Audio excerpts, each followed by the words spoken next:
Prologue. 1996. Paris, France. The scent of seared butter, rich spices, and freshly baked baguettes filled the air as Daniel moved swiftly through the kitchen of Le Cordon Bleu. The clang of steel against steel, the rhythm of knives dicing through fresh herbs, the controlled chaos of the classroom. It was a dance of precision, and Daniel had become a master at it. He was one of the best students in his class, a natural talent with an eye for detail and an instinct for flavor. But he was also a husband and a father. As he plated his final dish for the evening, a perfectly executed duck confit with orange reduction, he glanced at the clock. 10:47 p.m. He was late again. Daniel wiped his hands on his apron, barely waiting for the instructor's nod before he untied it and tossed it onto the workstation. He grabbed his coat and rushed out the back door of the school, the chill of the Parisian air biting against his skin.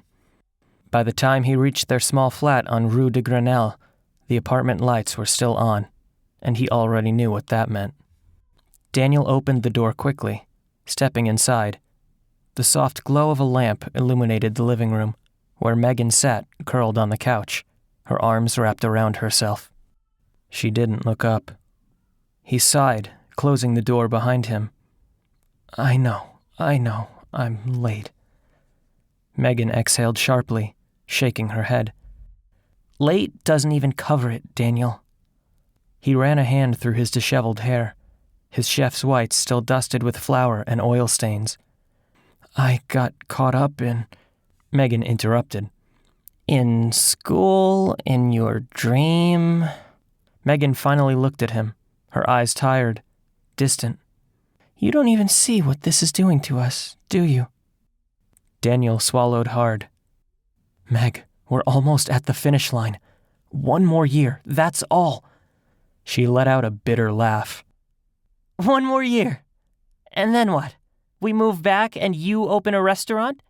You'll be in the kitchen until 2 a.m. while I'm at home raising our kids alone. He didn't answer, because she wasn't wrong. A soft cry echoed from the hallway. Megan sighed, pushing herself up. Daniel reached out. I'll get her. She paused, eyeing him for a moment before stepping aside. Daniel walked down the short hall to their small bedroom, where Tiffany, barely 5, stood by her bed, rubbing her sleepy eyes. Hey, sweetheart, he whispered, kneeling beside her. Couldn't sleep? She shook her head. Daniel picked her up, holding her close, feeling the warmth of her tiny frame against his chest. From the corner of the room, Danny Jr., only 3 years old, stirred in his bed with guardrails. This was his real life. Not the kitchen, not the dream, but this. And for the first time, he wasn't sure if he had made the right choice. 1997. Paris, France. The kitchen roared with intensity, the air thick with the scent of braised lamb, saffron, and melted butter. It was their final term at Le Cordon Bleu, and Daniel was in his element, mastering every dish, every technique, every nuance of French cuisine. But he was also mastering the art of deception. Across the workstation, Dana Gillian moved with effortless precision, her auburn hair tucked beneath her chef's cap, her blue eyes flickering toward him whenever she thought he wasn't looking. But he was always looking. She had a way of grazing up against him when reaching for ingredients, brushing his hand when passing a knife, whispering in a voice meant only for him, and he never stopped her. It was line-crossed, and it started with flirtation. A harmless game. A stolen glance here, a lingering touch here and there. But it escalated.